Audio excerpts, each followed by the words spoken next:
நீங்க வந்து அவரு அதாவது இன்னைக்கு நேத்து ஒரு பத்திரிகை செய்தி பார்த்தேன் நான். இலவசங்களை பத்தி ஒரு குற்றச்சாட்டு வச்சிருக்கிறாரு. இலவசங்களை கொடுத்தீங்கன்னா எப்படி நீங்க மாநில வளர்ச்சிக்கு உண்டான அந்த அந்த இன்ஃப்ராஸ்ட்ரக்சர் மற்ற உள்கட்டமைப்புக்கு உண்டான அந்த நிதியெல்லாம் எப்படி நமக்கு கிடைக்கும்? நமக்கு எல்லாமே இந்த இலவசம் கொடுத்துட்டீங்கன்னா எப்படி மாநில வளர்ச்சி பாதை கொண்டு போறதுக்கு உண்டான நிதிகள் நமக்கு எப்படி கிடைக்கும் அப்படின்னு சொல்லி இலவசங்களை கண்டிச்சிருக்கிறார். மகாராஷ்டிரால இப்போ அவங்க பாஜக கூட்டணி ஜெயிச்சிருக்கிறாங்க.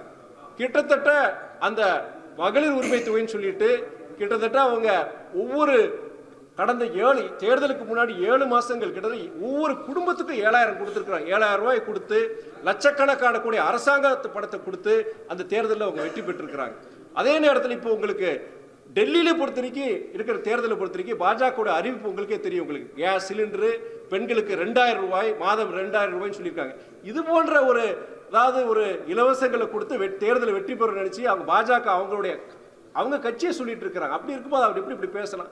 அதாவது வந்து சகோதரர் அண்ணாமலை பொறுத்த வரைக்கும் நான் பலமுறை சொல்லியிருக்கிறேன், you are a big disappointment.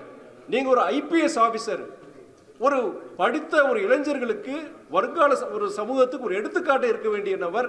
உங்க மேல ஒரு நம்பிக்கை வச்சிருந்தாங்க. ஆனா இன்னைக்கு அந்த நம்பிக்கையெல்லாம் தவிடுபடி ஆக்குற மாதிரி உங்களுடைய நடவடிக்கைகள் நாளுக்கு நாள் மோசமாயிட்டு தான் போயிட்டு இருக்கு. உங்களுடைய அறிக்கைகள் அப்படிதான் இருக்கு.